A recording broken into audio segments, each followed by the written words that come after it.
Hi friends, good evening. Welcome to Vishruta creatives.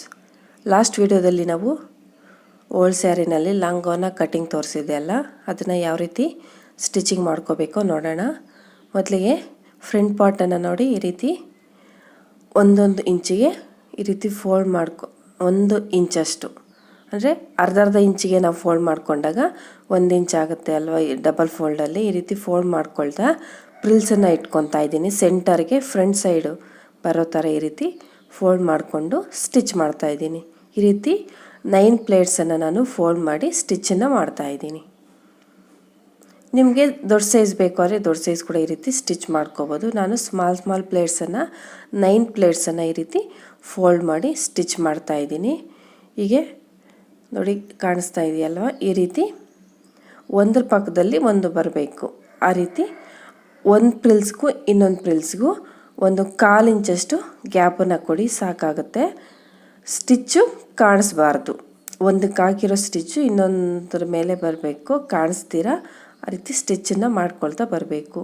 ಹೀಗೆ ನಾನು 9 ಪ್ಲೇಟ್ಸನ್ನು ಈ ರೀತಿ ಸ್ಟಿಚ್ ಮಾಡ್ಕೊತಾ ಇದ್ದೀನಿ. ಹೀಗೆ ಸ್ಟಿಚ್ ಮಾಡ್ಕೊಂಡ್ಮೇಲೆ ಈಗ ನಾವು ಇದರ ಮೇಲೆ ಲೈನಿಂಗನ್ನು ಕಟ್ ಮಾಡ್ಕೊಂಡಿದ್ವಲ್ಲ, ಅದನ್ನು ಈ ರೀತಿ ಜೋಡಿಸ್ಕೊಳ್ಳಿ.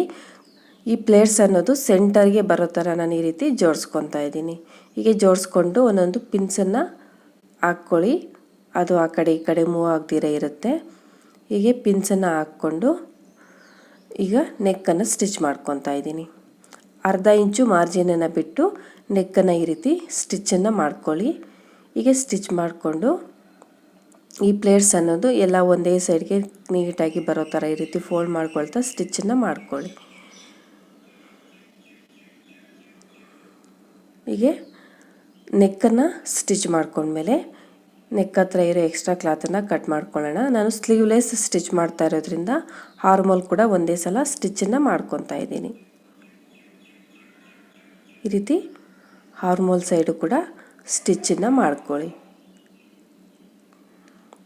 2 ಸೈಡು ಕೂಡ ಸ್ಟಿಚ್ ಮಾಡ್ಕೊಂಡ್ಮೇಲೆ ಎಕ್ಸ್ಟ್ರಾ ಕ್ಲಾತನ್ನೆಲ್ಲ ಈ ರೀತಿ ಲೈನಿಂಗ್ ಯಾವ ಸೈಜ್ ಇದೆಯೋ ಆ ಸೈಜ್ಗೆ ಕಟಿಂಗನ್ನು ಮಾಡ್ಕೊಳ್ಳಿ. ಹೀಗೆ ಕಟ್ ಮಾಡಿಕೊಂಡು ಅಲ್ಲಲ್ಲಿ ಕಟ್ಸನ್ನು ಇಟ್ಕೋಬೇಕು. ಕಟ್ಸನ್ನು ಇಟ್ಬಿಟ್ಟು ಈಗ ಇದನ್ನು ನಾವು ಟರ್ನ್ ಮಾಡಿಕೊಂಡು ಮತ್ತೆ ಸ್ಟಿಚ್ ಮಾಡ್ಕೊಳ್ಳೋಣ. ನೆಕ್ಕು, ಹಾರ್ಮೋಲು, ಸೈಡ್ಸಲ್ಲಿ ಎಲ್ಲ ಕಡೆಗೂ ಕೂಡ ಒಂದೊಂದು ಸ್ಟಿಚ್ಚನ್ನು ಹಾಕ್ಕೊಳ್ಳಿ. ಟರ್ನ್ ಮಾಡಿಬಿಟ್ಟು ಈ ರೀತಿ ಸ್ಟಿಚ್ಚನ್ನು ಮಾಡ್ಕೋಬೇಕು. ಮೊದಲಿಗೆ ನೆಕ್ಕನ್ನು ಹಾರ್ಮೋಲನ್ನು ಸ್ಟಿಚ್ ಮಾಡ್ಕೊಂಡ್ಮೇಲೆ ನಂತರ ಲೈನಿಂಗಿಗೂ ಮೇನ್ ಕ್ಲಾತ್ಗೂ ಸೇರಿಸಿ ಸೈಡ್ಸ್ ಕೂಡ ಒಂದೊಂದು ಸ್ಟಿಚ್ಚನ್ನು ಹಾಕ್ಕೋಬೇಕು. ಹೀಗೆ ಸ್ಟಿಚ್ಚನ್ನು ಹಾಕ್ಕೊಂಡ್ರೆ ಫ್ರಂಟ್ ಪಾರ್ಟು ಕಂಪ್ಲೀಟ್ ಆಗುತ್ತೆ. ಹಾಗೆ ಕಂಟಿನ್ಯೂಸ್ ಆಗಿ ಈ ರೀತಿ ಹಾರ್ಮೋಲನ್ನು ಕೂಡ ಸ್ಟಿಚ್ ಮಾಡ್ಕೊಳ್ಳಿ. ಇದರ ಕಟಿಂಗ್ ವಿಡಿಯೋನ ನಾನು ಡಿಸ್ಕ್ರಿಪ್ಷನ್ನಲ್ಲಿ ಕೊಟ್ಟಿರ್ತೀನಿ ಲಿಂಕನ್ನು. ಯಾರಾದರೂ ಇನ್ನೂ ನೋಡಿಲ್ಲ ಅಂತಂದರೆ ಅದನ್ನು ಒಂದ್ಸಲ ಚೆಕ್ ಮಾಡ್ಕೊಳ್ಳಿ. ಇದು ಫ್ರಂಟ್ ಪಾರ್ಟು ಕಂಪ್ಲೀಟ್ ಆಗಿದೆ. ನೆಕ್ಸ್ಟ್ ನಾವೀಗ ಬ್ಯಾಕ್ ಪಾರ್ಟನ್ನು ಸ್ಟಿಚ್ ಮಾಡ್ಕೊಳ್ಳೋಣ. ಬ್ಯಾಕ್ ಪಾರ್ಟು ಕೂಡ ಸೇಮ್ ಹಾಗೇ ಸ್ಟಿಚ್ ಮಾಡ್ಕೊಳ್ಳಿ. ಇದಕ್ಕೆ ನಾನು ಪ್ರಿಲ್ಸ್ ಏನೂ ಇಡ್ತಾ ಇಲ್ಲ, ನಾರ್ಮಲಾಗಿ ಸ್ಟಿಚ್ ಮಾಡ್ಕೊತಾ ಇದ್ದೀನಿ. ಮೊದಲಿಗೆ ನೆಕ್ಕನ್ನು ಸ್ಟಿಚ್ ಮಾಡಿಕೊಂಡು ಹಾರ್ಮೋಲನ್ನು ಸ್ಟಿಚ್ ಮಾಡಿಕೊಂಡು ಎಕ್ಸ್ಟ್ರಾ ಕ್ಲಾತನ್ನು ಕಟ್ ಮಾಡಿ ಕಟ್ಸನ್ನು ಇಟ್ಕೊಂಡು ಟರ್ನ್ ಮಾಡ್ಕೊಳ್ಳಿ. ಟರ್ನ್ ಮಾಡಿ ಬ್ಯಾಕ್ ಸೈಡ್ಗೆ ಮತ್ತೆ ಅದಕ್ಕೆ ಇನ್ನೊಂದು ಸ್ಟಿಚ್ಚನ್ನು ಹಾಕ್ಕೋಬೇಕು. ನಾವು ನಾರ್ಮಲಾಗಿ ಯಾವಾಗೂ ಯಾವ ರೀತಿ ಸ್ಟಿಚ್ ಮಾಡ್ತೀವೋ ಆ ರೀತಿ ಇದನ್ನು ಸ್ಟಿಚ್ ಮಾಡಿಕೊಂಡ್ರೆ ಸಾಕಾಗುತ್ತೆ. ಟರ್ನ್ ಮಾಡಿಕೊಂಡು ಮತ್ತೆ ಇದನ್ನು ಸ್ಟಿಚ್ ಮಾಡಿಕೊಂಡ್ರೆ ಇದು ಕಂಪ್ಲೀಟ್ ಆಗುತ್ತೆ. ಈಗ ನಾವು ಶೋಲ್ಡರ್ಸನ್ನು ಜಾಯಿನ್ ಮಾಡ್ಕೊಳ್ಳೋಣ. ಎರಡಕ್ಕೂ ಸೇರಿಸಿ ಶೋಲ್ಡರ್ಸನ್ನು ಡಬಲ್ ಸ್ಟಿಚ್ ಮಾಡಿಕೊಂಡು ಜಾಯಿನ್ ಮಾಡ್ಕೊಳ್ಳಿ.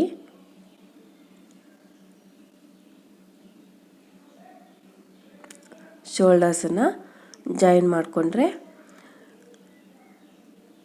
ಬಾಡಿ ಪಾರ್ಟ್ ಅನ್ನೋದು ಸ್ಟಿಚಿಂಗು ಕಂಪ್ಲೀಟ್ ಆಗುತ್ತೆ. ಇದಕ್ಕೆ ಒಂದು ಸೈಡ್ಗೆ ನಾವು ಫಿಟ್ಟಿಂಗ್ ಮಾಡ್ತೀವಲ್ಲ, ಆ ಕಡೆಗೆ ಒಂದು ಸೈಡ್ ಮಾತ್ರ ಸಿಂಗಲ್ ಸ್ಟಿಚ್ಚನ್ನು ಹಾಕ್ಕೊಂಡು ಇದನ್ನು ಸೈಡ್ಗೆ ಇಟ್ಕೊಳ್ಳೋಣ. ಈ ಎಡ್ಜ್ಗೆ ಒಂದೇ ಒಂದು ಸ್ಟಿಚ್ಚನ್ನು ಹಾಕ್ಕೊಳ್ಳಿ, ಒಂದು ಸೈಡ್ಗೆ ಮಾತ್ರ ಸ್ಟಿಚ್ ಮಾಡಿಬಿಟ್ಟು ಈಗ ಇದನ್ನು ನಾವು ಸೈಡ್ಗೆ ಇಟ್ಕೊಂಡು ಬಾಟಮನ್ನು ಸ್ಟಿಚ್ ಮಾಡ್ಕೊಳ್ಳೋಣ. ನೋಡಿ, ಒಂದು ಸೈಡ್ಗೆ ಮಾತ್ರ ಸ್ಟಿಚ್ ಹಾಕಿದ್ದೀನಿ. ನೆಕ್ಸ್ಟು ಬಾಟಮಲ್ಲಿ ಲೈನಿಂಗನ್ನು ತಗೊಂಡು ಲೈನಿಂಗಿಗೆ ಪೀಸ್ ಜಾಯಿನ್ ಮಾಡಬೇಕಲ್ಲ, ಈ ಪೀಸನ್ನು ಈ ರೀತಿ ಜಾಯಿನ್ ಮಾಡಿಕೊಂಡು ಬಾಟಮಲ್ಲಿ ಡಬಲ್ ಫೋಲ್ಡ್ ಮಾಡಿಕೊಂಡು ಸ್ಟಿಚ್ ಮಾಡ್ಕೊಳ್ಳಿ. ನಾನು ಆಲ್ರೆಡಿ ಅದನ್ನು ಸ್ಟಿಚ್ ಮಾಡಿ ಇಟ್ಕೊಂಡಿದ್ದೀನಿ. ನೆಕ್ಸ್ಟು ಲೈನಿಂಗ್ ಮೈನ್ ಕ್ಲಾತ್ಗೂ ಕೂಡ ನಾನು ಪಿಕೋ ಮಾಡಿದ್ದೀನಿ ಒಂದು ಸೈಡ್ಗೆ. ಅದರಲ್ಲಿ 2 ಪೀಸ್ ಇರುತ್ತಲ್ವ, 2 ಪೀಸನ್ನು ಜಾಯಿನ್ ಮಾಡ್ಕೊಂಡಿದ್ದೀನಿ. ಹೀಗೆ ಜಾಯಿನ್ ಮಾಡಿದ್ಮೇಲೆ ಈಗ ಈ ಲೈನಿಂಗನ್ನು ಮೇನ್ ಕ್ಲಾತನ್ನು ಸೇರಿಸಿ ಈ ರೀತಿ ಸ್ಟಿಚ್ಚನ್ನು ಹಾಕ್ಕೊಳ್ಳಿ. ಎರಡಕ್ಕೂ ಸೇರಿಸ್ಕೊಂಡು ಸೊಂಟದ ಹತ್ರ ಈ ರೀತಿ ಒಂದು ಸ್ಟಿಚ್ಚನ್ನು ಹಾಕ್ಕೊಳ್ಳಿ. ಎರಡನ್ನೂ ಈ ರೀತಿ ಸ್ಟಿಚ್ ಮಾಡ್ಕೊಂಡ್ಮೇಲೆ ಇದನ್ನು ನೆಕ್ಸ್ಟ್ ನಾವು ಬಾಡಿ ಪಾರ್ಟನ್ನ ಬಾಟಮನ್ನು ಸೇರಿಸಿ ಅಟ್ಯಾಚ್ ಮಾಡಿಕೊಂಡು ಸ್ಟಿಚ್ಚನ್ನು ಮಾಡ್ಕೊಳ್ಳೋಣ. ಇಲ್ಲಿ ನಾವು ಸಿಂಗಲ್ ಸ್ಟಿಚ್ ಹಾಕಿದ್ರೆ ಸಾಕಾಗುತ್ತೆ. ಅಟ್ಯಾಚ್ ಮಾಡಬೇಕಾದ್ರೆ ಮತ್ತೆ ಸ್ಟಿಚ್ ಮಾಡ್ತೀವಲ್ಲ, ಅಟ್ಯಾಚ್ ಮಾಡೋವಾಗ ಡಬಲ್ ಸ್ಟಿಚ್ಚನ್ನು ಹಾಕ್ಕೊಳ್ಳೋಣ. ಈಗ ಜಸ್ಟ್ ಅಟ್ಯಾಚ್ ಮಾಡ್ಕೊಳ್ಳೋದಕ್ಕೆ ಒಂದು ಸ್ಟಿಚ್ಚನ್ನು ಹಾಕ್ಕೊತಾ ಇದ್ದೀನಿ. ಹೀಗೆ ಎರಡನ್ನೂ ಸೇರಿಸಿ ಒಂದು ಸ್ಟಿಚ್ಚನ್ನು ಹಾಕ್ಕೊಂಡ್ಮೇಲೆ ಈಗ ಇದಕ್ಕೆ ನಾವು ಬಾಡಿ ಪಾರ್ಟನ್ನು ಅಟ್ಯಾಚ್ ಮಾಡ್ಕೊಳ್ಳೋಣ.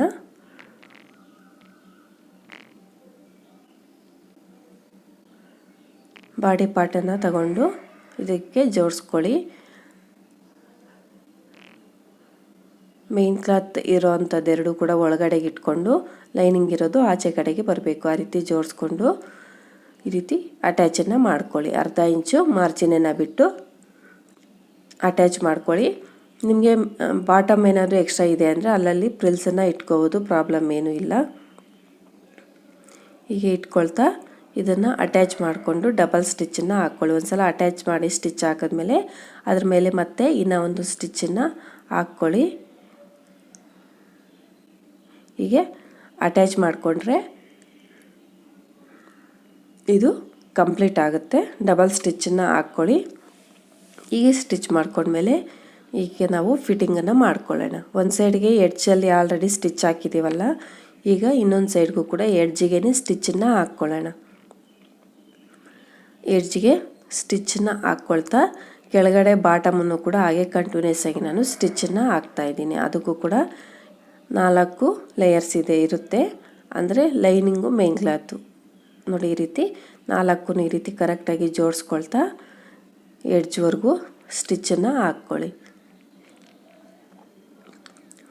ಕೊನೆವರೆಗೂ ಕೂಡ ಈ ರೀತಿ ಸ್ಟಿಚ್ಚನ್ನು ಮಾಡ್ಕೊಂಡ್ಮೇಲೆ ನೆಕ್ಸ್ಟ್ ನಾವು ಮಾರ್ಜಿನ್ 2 ಇಂಚಸ್ ಬಿಟ್ಟಿದ್ವಲ್ಲ, ಆ ಮಾರ್ಜಿನನ್ನು ಬಿಟ್ಟು ಸ್ಟಿಚ್ಚನ್ನು ಮಾಡ್ಕೊಳ್ಳೋಣ. ಹೀಗೆ ಸ್ಟಿಚ್ಚನ್ನು ಮಾಡ್ಕೊಳ್ಳಿ ಎಡ್ಜ್ವರೆಗೂ.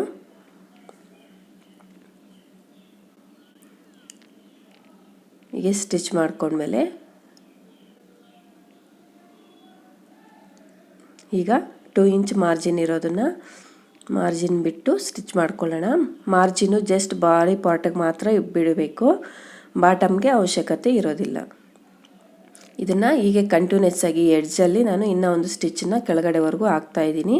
ಆಗ ಡಬಲ್ ಸ್ಟಿಚ್ ಆಗುತ್ತೆ. ಇಲ್ಲಿ ಕೂಡ ಹೀಗೆ ಎಡ್ಜ್ವರೆಗೂ ಸ್ಟಿಚ್ಚನ್ನು ಹಾಕ್ಕೊಂಡ್ಮೇಲೆ ನೆಕ್ಸ್ಟು ಎಕ್ಸ್ಟ್ರಾ ಸ್ಟಿಚಸನ್ನು ಹಾಕ್ಕೊಳ್ಳಿ.